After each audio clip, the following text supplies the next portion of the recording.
Hello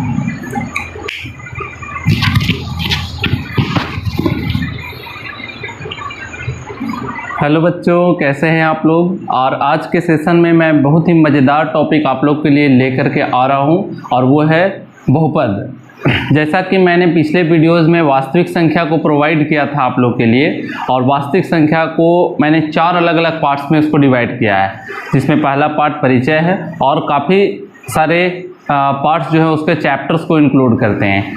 तो students, यहाँ पे जैसा कि आप लोग बोर्ड पे देख रहे हैं, ये बहुपद के बारे में यहाँ पे इंट्रोडक्शन पार्ट रहेगा, ठीक है, परिचय पार्ट रहेगा। इसके बाद जो मैं सेकंड पार्ट इसका लाऊंगा वो इसके एक्सरसाइज पे होगा। तो आज के वीडियोज में हम लोग क्या क्या चीज़ डिस्कस करेंगे, तो बहुपद के बारे में पढ़ेंगे, बहुपद का पहचान, बहुपद का घात, बहुपद के प्रकार, रैखिक बहुपद, द्विघात बहुपद, त्रिघात बहुपद और शून्य के बारे में। तो मैं हूं आपका दोस्त जितेंद्र एंड जीतू भैया, और अगर आप मेरे चैनल पे नए हैं तो चैनल को सब्सक्राइब कर दीजिए और बेल आइकन को भी दबा दीजिए ताकि नोटिफिकेशन आपको सबसे पहले प्राप्त हो जाए।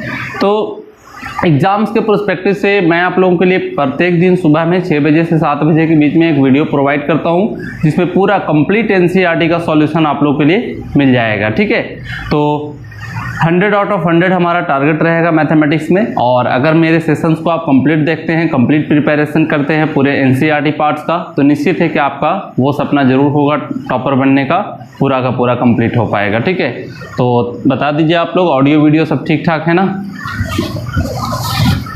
चलिए हम लोग यहाँ पे क्या करेंगे, तो पूरा इंट्रो वाला पार्ट को पहले कंप्लीट करेंगे कि बहुपद होता क्या है, बहुपद का पहचान कैसे करेंगे, कि कैसे किसी बहुपद को हम पहचान सकते हैं, बहुपद का घात क्या होता है, बहुपद के प्रकार क्या होते हैं। तो everything we will discuss in this session, ठीक है। तो ये वीडियो आप लोग सीबीएसई या बिहार बोर्ड सारे बच्चों के लिए कंफर्टेबल होगा। रीजन ये है कि यहाँ पे मैं इंग्लिश मीडियम में भी प्रोवाइड कर रहा हूँ कुछ पार्ट, और ऐसे मैं इंग्लिश सेशन का एक कंप्लीट कोर्स लाऊंगा, ठीक है। तो पहले यहाँ पे हम लोग देख लेते हैं कि बहुपद के बारे में, और बहुपद का हम लोग सबसे पहले पढ़ेंगे क्या, पहचान, कि कैसे पहचान करेंगे। तो याद करिए, जब हम वास्तविक संख्या आप लोग को पढ़ा रहे थे, मीन्स रियल नंबर जब हम पढ़ा रहे थे, तो रियल नंबर के टाइम हम आप लोग को बताए थे हम पूर्ण संख्या के बारे में, ठीक है। पूर्ण संख्या जिसको हम लोग क्या कहते हैं, वोल नंबर कहते हैं। तो वोल नंबर में स्टूडेंट्स हम लोग पढ़े थे कि वैसा नंबर जो 0 से स्टार्ट हो। कहाँ से स्टार्ट हो, 0 से स्टार्ट हो। जैसे 0 हो, 1 हो, 2 हो, 3 हो, 4 हो, 5 हो, मतलब नेचुरल नंबर के ग्रुप में, प्राकृतिक संख्या के ग्रुप में अगर 0 को भी हम शामिल कर देते, ऐसे संख्या को हम लोग पूर्ण संख्या कहते थे। तो यहाँ पे सर आप ये क्यों बता रहे हैं, आप लोग सोच रहे हैं कि ये पूर्ण संख्या क्यों बता रहे हैं। रीजन है क्योंकि पूर्ण संख्या के बारे में जानिएगा तो बहुपद को जानना बहुत आसान हो जाएगा, ठीक है। अब ये तो हम लोग जान लिए कि ये सब सारे के सारे पूर्ण संख्या है। तो बहुपद का पहचान कैसे करेंगे, तो देखिए, हाँ, और स्टूडेंट्स अगर वीडियो मेरा फास्ट लगे तो आप यूट्यूब में जाके सोलो देख लीजिए, और अगर स्लो लगे तो फास्ट करके देख लीजिए। सारे कुछ सुविधा उपलब्ध है, सेटिंग में जाइए, वहाँ पे 1.25 कर लीजिए, 1.5 कर लीजिए। अगर फास्ट देखना है आपको तो, स्लो देखना है तो यार थोड़ा स्लो कर लो, सारा कुछ उपलब्ध है, ठीक है। तो यहाँ पे बहुपद का पहचान के लिए सबसे पहले पहचान में होगा क्या, कि किसी भी समीकरण कोई दिया हुआ रहे, अगर जैसे में मान लीजिए x पावर 3 है, x पावर 2 है, 3x है और प्लस में कितना है 5 है, ये कोई क्वेश्चन है। और अगर ये आपको दिया हुआ है तो आपको पहचानना है कि ये बहुपद है कि नहीं है। तो स्टूडेंट सबसे पहले आपको इसका घात देखना है। क्या देखना है, घात मीन्स क्या, x का पावर। अगर y में समीकरण है तो y पर पावर देखना है, z में समीकरण है तो z पर पावर देखना है। जिस चीज़ का समीकरण है उसका घात देखना है। जैसे यहाँ पे देखिए घात कितना है इसका, 3 है। यहाँ पे घात कितना है, 2 है। यहाँ पे घात कितना है, 1 है। और यहाँ पे कुछ नहीं लिखा हुआ है x वाला, तो x वाला कुछ नहीं रहता है, तो x पर पावर 0 छिपा हुआ रहता है। मतलब यहाँ पे घात कितना है, 0 है। यहाँ 3 घात है, यहाँ 2 घात है, यहाँ 1 घात है, यहाँ पे 0 घात है, यानी यहाँ 3 पावर है, यहाँ पे 2 पावर है, यहाँ पे 1 पावर है, यहाँ पे कितना पावर है, 0 पावर है। तो अगर हम देखें, ये क्वेश्चन हमारा ये है इसलिए 0 पावर हुआ। अगर यहाँ पे x रहता तो पावर फिर से 1 हो जाता, ठीक है। तो इसमें 3 पावर, 2 पावर, 1 पावर, 0 पावर है। जितना भी ये सब नंबर आप देख रहे हैं ये भी पूर्ण संख्या है, ये भी पूर्ण संख्या है, ये भी पूर्ण संख्या है, ये भी पूर्ण संख्या है, ठीक है। तो जब भी घात पूर्ण संख्या के रूप में रहे, अभी हमने पूर्ण संख्या को डिस्कस किया ना, 0 1 2 3 4 5 6 7 8 9 10 सारा का सारा पूर्ण संख्या था। तो यहाँ पे 3 2 1 0 जितना भी आया है ये सब क्या आया है, पूर्ण संख्या के रूप में आया है। तो अगर किसी बहुपद का घात पूर्ण संख्या के रूप में आता है प्रत्येक पद का, तब हम उसे बहुपद बोलेंगे। देखते हैं हम लोग दूसरा एग्जाम्पल एक, जैसे में एग्जाम्पल यहाँ पे ले लेते हैं। ये है यहाँ पे 5x⁴ plus 3x³ plus 2x² minus 8x। यहाँ पे स्टूडेंट्स पावर कितना है 4, यहाँ पे पावर कितना है 3, इसको देखना है, ठीक है।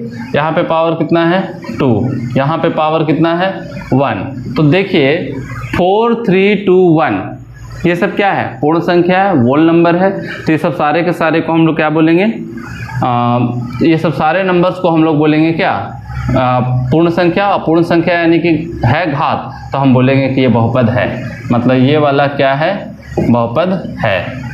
और भी एग्जांपल देखिए, ये तो पहला हो गया। दूसरा है, मान लीजिए 3x² प्लस 8x माइनस 3। तो यहाँ पे पावर 2 है, यहाँ पे पावर 1 है, यानी ये 1 छिपा हुआ है। और संख्या है तो संख्या का घात 0 होता है। तो आप देख सकते हैं यहाँ पे घात 2 है, 1 है, 0 है, मतलब ये पूर्ण संख्या के रूप में है। इसका मतलब है कि ये बहुपद है।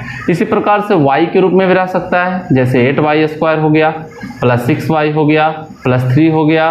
तो यहाँ पे पावर 2, यहाँ पे पावर 1 और यहाँ पे कुछ नहीं है, मतलब कितना पावर है इसका, 0 पावर है, फिर भी ये बहुपद तो है ना। तो ये सब सारे के सारे एग्जाम्पल हो गए हैं किसके, बहुपद वाले।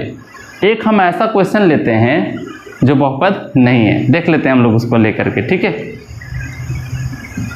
यहाँ पे और जो भी टॉपिक समझ में नहीं आए आप कमेंट बॉक्स में जाके कमेंट करिए, या फिर कोई नया वीडियोस बनाना हो किसी टॉपिक को लेकर के, मैं बनाने का प्रयास करूंगा, ठीक है, इफ़ आई हैव टाइम। तो देखते हैं हम लोग एग्जाम्पल में अदर कोई क्वेश्चन। मान लीजिए लिखा हुआ है यहाँ पे 3√y प्लस 6y², ठीक है। तो रूट का मतलब होता है कितना पावर, हाफ पावर। रूट का मतलब होता है हाफ पावर। जैसे आप ये वाला रूट यहाँ पे जो देख रहे हैं, इसका मतलब है कि y पर पावर 1/2 है। इसका मतलब है स्टूडेंट्स y पर पावर 1/2 है। तो मतलब इसका घात कितना हो गया, 1/2 घात, और इसका घात कितना हो गया, 2 हो गया। तो यहाँ पे 1/2 तो पूर्ण संख्या नहीं ना है, क्या बोलेंगे हम, पूर्ण संख्या नहीं है। तो पूर्ण संख्या नहीं है, इसका मतलब हम क्लियरली बोलेंगे कि ये बहुपद नहीं है। आप अगर क्लास 9th क्लास में पढ़े होंगे तो काफ़ी सारे क्वेश्चंस आप लोग को वहाँ पे देखने को मिला होगा कि कौन बहुपद है और कौन बहुपद नहीं है। तो और भी हम लोग एग्जांपल लेते हैं स्टूडेंट, जैसे में मान लिया जाए यहाँ पे है 3x³ minus 5x² plus 8√x, ठीक है, 8√x। तो यहाँ पे देख सकते हैं घात 3 है ये वाला, यहाँ पे घात कितना है 2 है, यहाँ रूट है मतलब 1/2 पावर है। तो ये दोनों तो ठीक है, लेकिन ये वाला पावर 1/2 है, इसलिए ये बहुपद नहीं है। तो ये बहुपद है या नहीं, तो नहीं बोलेंगे कि ये बहुपद नहीं है। इसी प्रकार से आप और भी क्वेश्चंस को देख सकते हैं। मतलब कहने का है कि जितने भी बहुपद होंगे सबका घात हमेशा पूर्ण संख्या होना चाहिए, नेगेटिव ही नहीं होना चाहिए। पावर नेगेटिव आएगा तो ऑटोमेटिकली वो पूर्ण संख्या नहीं होगा। पूर्ण संख्या के नीचे में हमेशा क्या छिपा हुआ रहेगा, एक छिपा हुआ रहेगा और वो पॉजिटिव रहेगा। एक छिपा हुआ रहेगा और क्या रहेगा, पॉजिटिव रहेगा। तो यहाँ पे पावर 3 हो गया, 2 हो गया, यानी कि हम लोगों ने देखा कि बहुपद का पहचान कैसे किए। तो कोई भी बीजगणितीय टर्म को बहुपद कब कहेंगे, जब उसका घात हमेशा कैसा रहे, पूर्ण संख्या। और भी डिटेल्स पढ़ना है, 9 क्लास वाला जो पार्ट है वो आप लोग फिर से रिवाइज कर लीजिए, मिल जाएगा सारा कुछ। तो बहुपद का घात में अब आते हैं कि कोई भी बहुपद अगर दिया हुआ है, मान लेते हैं 3x⁵ है और 3x² है प्लस 8x है माइनस 5 है। तो यहाँ पे आप देख सकते हैं घात कितना है 5, यहाँ पे घात कितना है 2, और यहाँ पे घात 1 है, और यहाँ पे घात कितना है 0 है। तो बहुपद का घात क्या होता है, तो बहुत ईजी है, ठीक है। तो बहुपद का घात क्या है, तो जो सबसे ज़्यादा पावर हो, तो सबसे ज़्यादा पावर कौन है, 5 है, वही इसका कहलाएगा घात। यानी कि बहुपद का घात का कॉन्सेप्ट क्या है, तो कोई भी नंबर किसी भी पॉलिनोमियल का डिग्री कहलाएगा, पावर कहलाएगा अगर वो सबसे मैक्सिमम तैयार करे, सबसे बड़ा तैयार करे। तो सबसे बड़ा कौन है इसमें? 5 है, तो घात इसका कितना कहलाएगा? 5 कहलाएगा। यहाँ पे घात 2 है, यहाँ पे घात 1 है, यहाँ पे घात नंबर है, नंबर का घात 0 होता है। तो ये सारे में आप देख सकते हैं घात सबसे बड़ा कौन है? 5 है, इसीलिए इसका घात कितना हो गया? 5 हो गया। ठीक है, एक क्वेश्चन आप लोगों के लिए, तो बताइए इसमें घात कितना है? 8x² - 9x + 6। बताइए इसमें घात कितना है?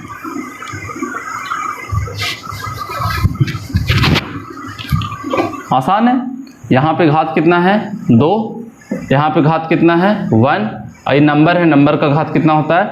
0। मतलब अगर इसका घात पूछे तो कितना बताइएगा आप लोग? 2 बताएंगे।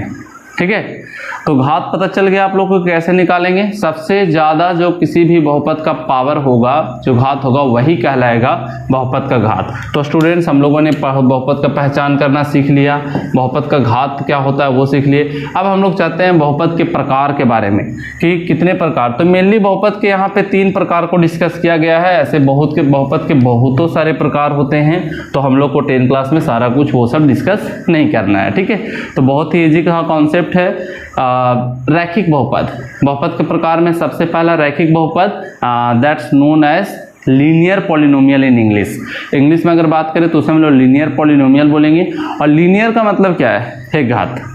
ठीक है, तो मेरे चीते लोग याद रखिए कि लीनियर पॉलिनोमियल का घात कितना होता है? हमेशा 1 होता है। जैसे 3x + 5 है, ये है, तो यहाँ पे पावर कितना है? 1 है। तो जब घात 1 हो जाए, जब घात 1 हो जाए तो उसको हम लोग क्या कहेंगे? रैखिक बहुपद कहेंगे। क्या कहेंगे?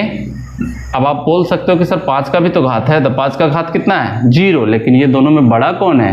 1, यानी घात कितना आया? 1, इसलिए हम इसको क्या बोलेंगे? रैखिक बहुपद। 8y - 6, इसका घात कितना? 1, इसका घात कितना? 0। इसका मतलब है घात 1 है, 1 है, मतलब ये कैसा है? रैखिक है। क्लियर हो रही बात? तो रैखिक पॉलिनोमियल किसको बोलेंगे? That polynomial which has power 1, maximum power is equal to 1, that's called linear polynomial. वैसा बहुपद जिसका घात कितना हो? 1 हो, उसको हम लोग क्या बोलेंगे? तो रैखिक बहुपद बोलेंगे, है ना। बहुत ही आसान कॉन्सेप्ट। तो रैखिक पॉलिनोमियल समझ में आ गया होगा आप लोग को। अब यहाँ पे आते हैं हम लोग द्विघात के बारे में। मेन जो आप लोग को बहुपद में पढ़ना है क्लास 10th में, वो आपको द्विघात बहुपद के बारे में ही पढ़ना है। ठीक है, तो द्विघात बहुपद में क्या है? तो द्विघात बहुपद वैसा बहुपद जिसका घात 2 हो। द्विघात में कितना घात होना चाहिए? 2 घात होना चाहिए। जैसे 8x² - 6x + 5। बताइए, यहाँ पे तो घात 2 है ना, यहाँ पे घात कितना है? 1, और यहाँ पे घात कितना है? 0। तो जब घात 2 हो तो वैसे बहुपद को हम क्या बोलेंगे? द्विघात। तो बोलेंगे कि यह द्विघात है। कैसा बहुपद है ये? द्विघात बहुपद है। इसी प्रकार से 9y² - 8y है, और प्लस में 6 है। बताइए स्टूडेंट्स, इसका घात कितना है? सबसे ज़्यादा 2 है, तो ये द्विघात होगा। इसी प्रकार से अगर हम बात करें कोई दूसरा एग्जाम्पल, मान लेते हैं एग्जाम्पल ये है 9y² - 8। ठीक है, ये है, तो यहाँ पे घात कितना है? 2, और यहाँ पे घात कितना है? 0, है ना। एक्स वाई जेड वाला कोई नहीं ना है, वाई यहाँ पे रहता तो घात 1 होता, लेकिन यहाँ पे केवल संख्या है, और संख्या का घात तो लड्डू होता है ना भाई, 0 होता है ना। तो यहाँ पे क्या करेंगे? तो घात इसका कितना है? 2 है। घात 2 है, मतलब एक ऐसा बहुपद हो गया, द्विघात बहुपद हो गया। तो बातें आ रही है समझ में? पद से मतलब नहीं है एक पद है कि 2 पद है कि 3 पद है। घात कितना होना चाहिए? 2 होना चाहिए, सबसे ज़्यादा घात। सबसे ज़्यादा घात 2 होना चाहिए, तब हम उसको क्या बोलेंगे? द्विघात। तो फिर से एक बार ओवरव्यू करते हैं, बहुपद का पहचान कैसे करेंगे? घात हमेशा पूर्ण संख्या के रूप में होना चाहिए, और सारा घात। बहुपद का घात क्या होता है? जो सबसे ज़्यादा घात होता है किसी भी बहुपद का, वो उसका बहुपद का घात कहलाता है। बहुपद के प्रकार में मेनली 3 प्रकार के: रैखिक बहुपद, द्विघात बहुपद और त्रिघात बहुपद। रैखिक में पावर कितना होगा? 1 होगा। द्विघात में कितना होगा? पावर 2 होगा। ठीक है, द्विघात में जो पावर होगा 2 होगा, और रैखिक में पावर जो होगा वो 1 होगा। और त्रिघात बहुपद में अगर हम बात करें तो सिमिलरली कितना बोलोगे आप लोग? 3 बोलेंगे और क्या। ठीक है, तो देखते हैं हम लोग त्रिघात का भी कुछ नमूना, लेकिन उससे पहले द्विघात वाला ना एक रूप आप लोग याद रखिएगा। द्विघात बहुपद का आप लोग रूप याद रखिएगा कि कोई अगर पूछे आपसे द्विघात बहुपद का रूप, द्विघात बहुपद का एग्जाम में अक्सर ही पूछता है कि द्विघात बहुपद का रूप क्या है, तो रूप होगा ax² plus bx plus c बराबर 0, जहाँ याद रखिएगा a बराबर नहीं होना चाहिए 0 के। याद रख लेना है कि वैसा बहुपद जो ax² plus bx plus c बराबर 0 के रूप का हो, जहाँ पे a 0 के बराबर नहीं हो, ऐसे बहुपद को हम कौन सा बहुपद कहते हैं, द्विघात बहुपद कहते हैं। ठीक है, तो आप इसको स्क्रीनशॉट कर सकते हैं या फिर चाय कॉफ़ी लेके बैठिए, कॉपी पर बनाते जाइए सारा कुछ और लिखते जाइए। ठीक है, और जितना हो सके ज़्यादा से ज़्यादा टॉपिक का प्रैक्टिस करिए, क्योंकि मैथ्स विदाउट प्रैक्टिस अधूरा है। ठीक है, if you practice more and more than you will become skilled, और आपका डेवलपमेंट होगा मस्तिष्क का। ठीक है, तो यहाँ पे रैखिक हो गया, द्विघात हो गया, त्रिघात। त्रिघात में घात कितना होगा, तो 3 होगा। इसको मैं इरेज कर दे रहा हूँ। ठीक है, डस्टर थोड़ा यार हो गया है ये। चलिए, त्रिघात बहुपद। त्रिघात बहुपद that means in English we can say cubic polynomial. Polynomial को शॉर्ट में POLY लिखा गया है, आप समझ जाइएगा, क्यूबिक पॉलिनोमियल है। तो क्यूबिक पॉलिनोमियल किसको कहेंगे, तो जिसका घात 3 हो, और ये 3 घात क्या होना चाहिए, महत्तम होना चाहिए। In English we can say it maximum, इसे हम लोग मैक्सिमम भी कहेंगे। तो घात अगर 3 हो सबसे ज़्यादा, तो उसको हम लोग क्या बोलेंगे, त्रिघात बहुपद बोलेंगे। इसका रूप कैसा होगा, तो इसका रूप हमेशा याद रखिएगा ax³ plus bx² plus cx plus d। ax³ plus bx² plus cx plus d बराबर 0 के रूप का हो सकता है, या 0 नहीं भी रहेगा, समीकरण बन जाएगा अगर 0 रहेगा तो। ठीक है, तो ax³ plus bx² plus cx plus d बराबर 0 होगा, जहाँ पर याद रखिएगा स्टूडेंट्स कि a कभी भी 0 के बराबर नहीं होना चाहिए। क्यों नहीं होना चाहिए, क्योंकि अगर a को अगर आप 0 ले लीजिएगा तो ये वाला टर्म पूरा 0 बन जाएगा ना, नहीं। अगर a को 0 ले लेते हैं तो 0 से इतना गुना होगा तो 0 हो जाएगा, और 0 जुटे या घटे कोई फर्क नहीं, मैंने बचेगा कौन, bx² plus cx plus d।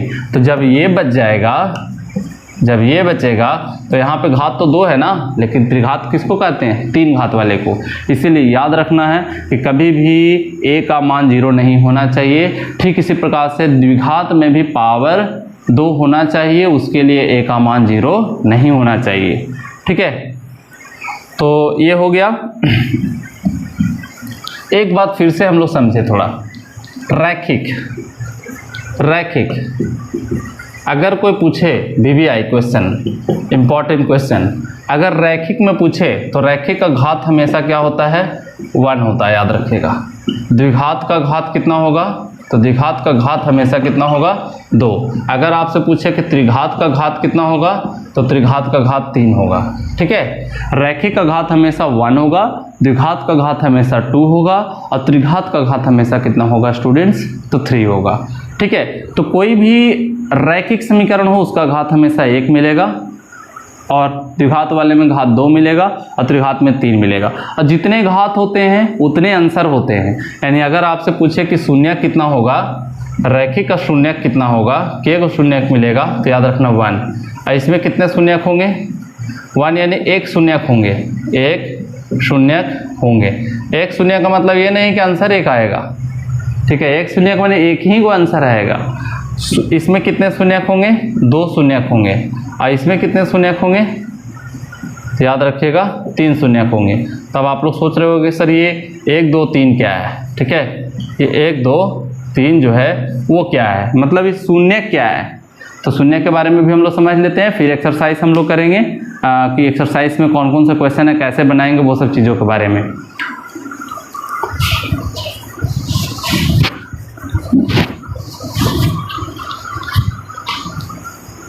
तो यहाँ पे चलिए इसको मैं इरेज कर दे रहा हूँ। अब शून्य के बारे में अब हम लोग पढ़ेंगे।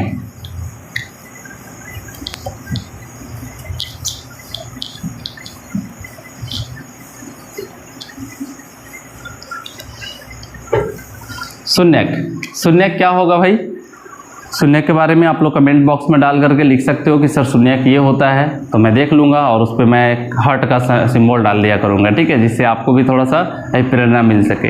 तो शून्य क्या होता है? तो शून्यक होता है जिसको इंग्लिश में हम लोग कहते हैं जीरोज। बहुत ही प्रचलित है, एग्जाम में तो इससे क्वेश्चन पक्का 1 से 2 क्वेश्चन आता ही आता है। ऑब्जेक्टिव क्वेश्चन एक आएगा, सब्जेक्टिव क्वेश्चन आएगा, और इसका इस्तेमाल लाइफ टाइम हम लोग करते रहेंगे। जब भी मैथमेटिक्स का पार्ट पढ़ोगे आप लोग, मैथ्स का पार्ट पढ़ोगे, ठीक है। तो यहाँ पे क्या है, शून्यक होता क्या है? तो शून्यक एक ऐसा मान होता है, एक ऐसा मान होता है जो समीकरण में बैठाने पर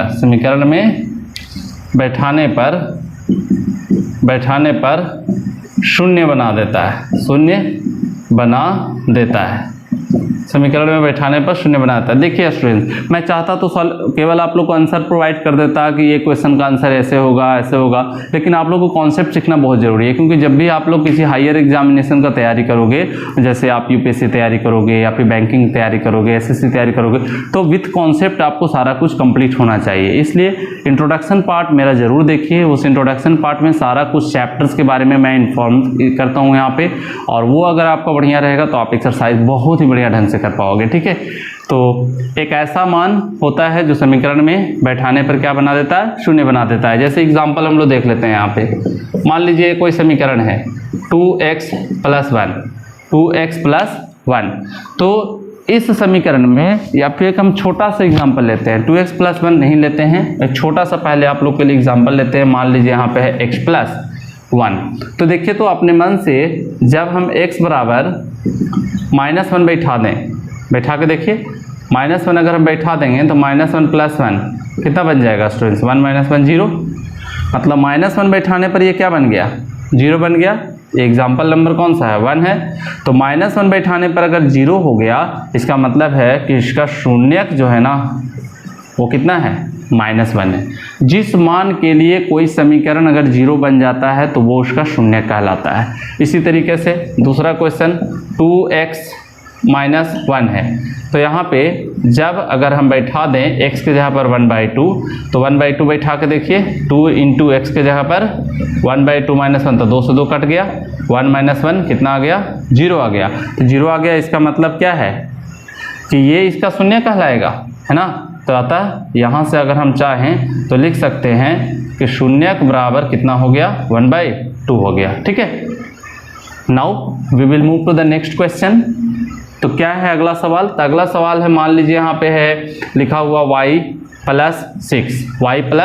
6। तो जब यहाँ पे y बराबर -6 बैठा दोगे ना स्टूडेंट्स, तो y बराबर -6 बैठाओगे तो -6 + 6 मिलकर के क्या बन जाएगा? 0 बन जाएगा।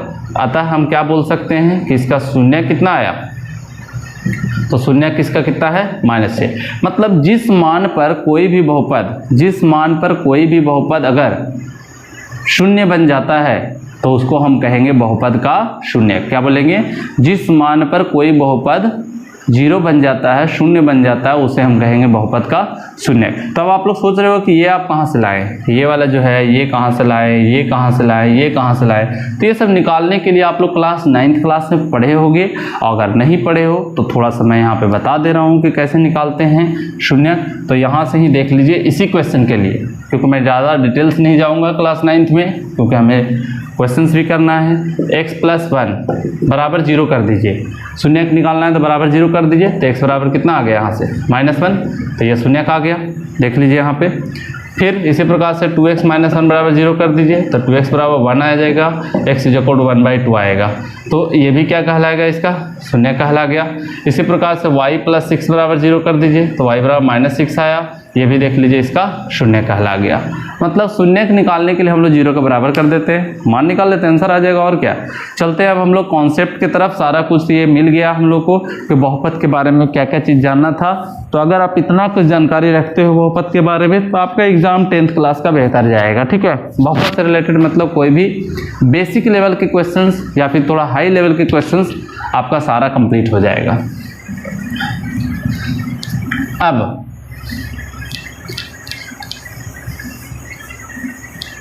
यहाँ पे अब हम लोग चलते हैं एक्सरसाइज की तरफ। एक्सरसाइज में ग्राफ बेस्ड है। पहला जो एक्सरसाइज है 2.1, एक्सरसाइज 2.1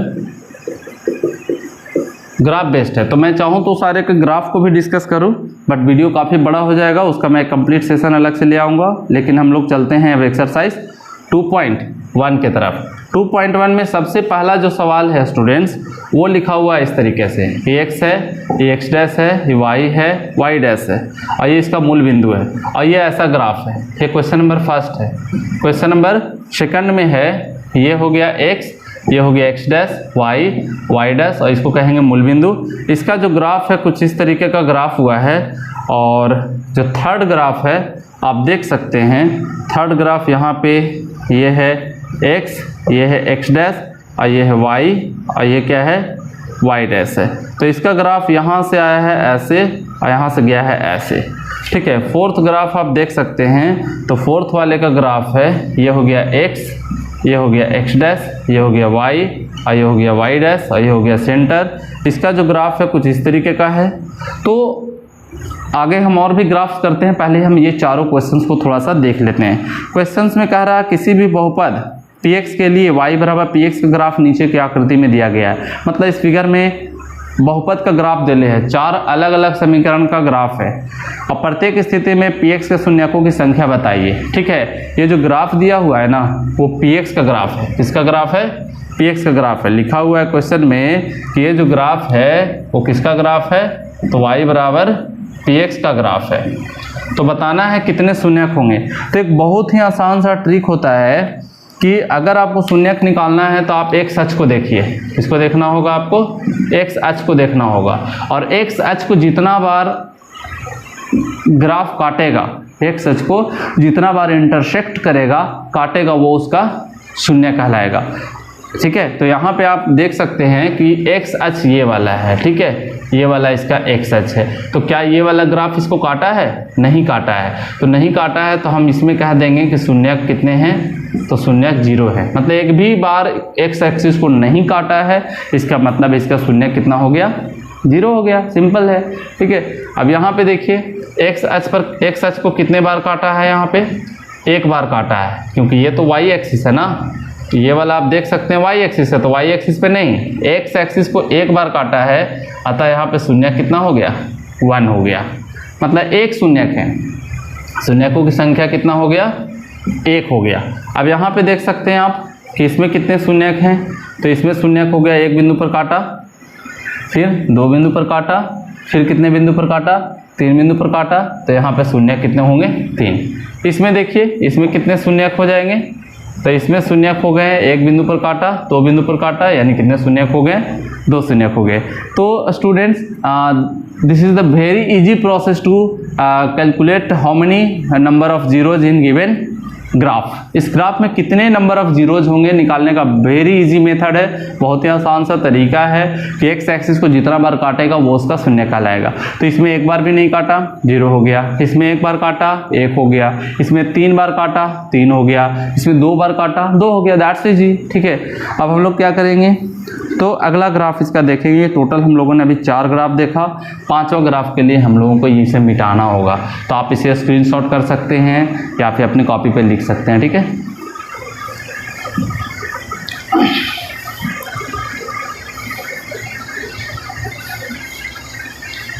क्वेश्चन नंबर 4 हुआ। क्वेश्चन नंबर 5, 1 का 5। 1 का 5 क्या है, तो 1 का 5 का ग्राफ कुछ ऐसा बना हुआ है। ये हो गया x एक्सिस और ये हो गया x डैश, और ये कुछ इस तरीके का ग्राफ बन रहा है ना। एक सेकेंड, यहाँ से आप किताब में अपना टेक्स्ट बुक में देख सकते हैं कैसा ग्राफ बन रहा है। ये कुछ इस तरीके का ग्राफ बन रहा है, ठीक है। इसको थोड़ा सा और आगे बढ़ा देते हैं, x। और छठा वाले का अगर आप ग्राफ देख सकते हैं तो 6 का ग्राफ कुछ ऐसा बन रहा है। ये x हो गया, x डैश हो गया, और इधर तक ले आते हैं हम, x डैश हो गया, और ये y हो गया, और ये क्या हो गया? y डैश हो गया। तो यहाँ पे ग्राफ जो है ऐसे करके आया है, ऐसे गया है, फिर ऐसे गया है, फिर ऐसे गया है। तो आप यहाँ पे देख सकते हैं स्टूडेंट्स कि इस क्वेश्चन में x एक्सिस को कितने जगह पे काट रहा है? 1 जगह पे, 2 जगह पे, 3 जगह पे, 4 जगह पे। मतलब हाउ मेनी जीरोज तो टोटल शून्यक इसमें कितना हो गया, 4 हो गया।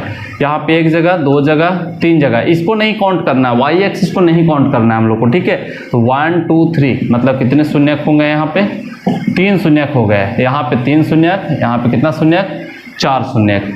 तो टोटल से स्टूडेंट्स यहाँ पे 6 क्वेश्चंस थे इसमें, और ये 6 क्वेश्चंस को हम लोगों ने बहुत ही आसान तरीके से, 6 क्वेश्चंस को हम बहुत ही आसान तरीके से हम लोगों ने देखा। और अब ये यहाँ पे सोच रहे होंगे कि सर ये जो ग्राफ आ रहा है ना, ऐसा जो ग्राफ आ रहा है मेनली रूप से ये वाला, ठीक है, तो इस टाइप का ग्राफ है, और हम कैसे पता कर लिए कि ग्राफ से कि इतने शून्यक होते हैं। तो वो सब चीज़ों का एक प्रोसेस होता है। ग्राफ मेथड से आप जब निकालोगे द्विघात समीकरण का, जब खास करके ग्राफ निकालोगे तो हमेशा 2 पॉइंट पे काटेगा। याद रखिएगा, जब भी द्विघात का ग्राफ आप निकालिएगा ना, तो हमेशा एक्स एक्सिस को 2 बिंदु पर काटेगा।